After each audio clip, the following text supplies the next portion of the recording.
আজকে মহামান্য বিচারপতি অমৃতা সিনহা রাজ্য সরকার যে গ্রুপ সি এবং গ্রুপ ডি কর্মচারীদের যে ভাতা ইন্টারিম রিলিফ হিসেবে দিতে চেয়েছিলেন সেটি অন্তর্বর্তীকালীন স্থগিতাদেশ দিয়েছেন এবং 26শে সেপ্টেম্বর পর্যন্ত সেই স্থগিতাদেশ দিয়েছেন।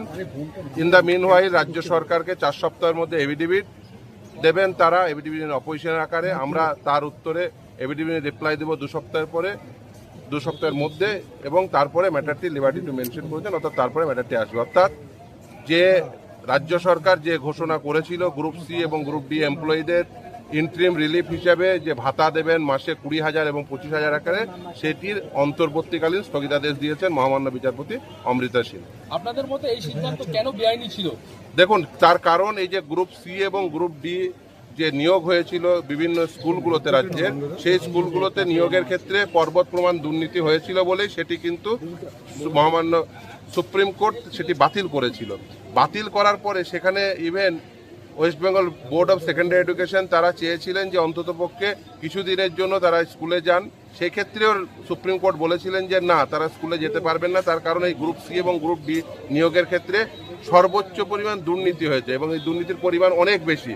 যারা সাদা খাতা জমা দিয়ে গ্রুপ সি এবং গ্রুপ ডি এমপ্লয়ি হিসেবে ঢুকলেন, তাদের কাছ থেকে টাকা আদায় করার, অর্থাৎ মাইনে হিসেবে যে টাকাগুলো পেয়েছিলেন সেই টাকাগুলো ফেরত দেওয়ার নির্দেশ ছিল।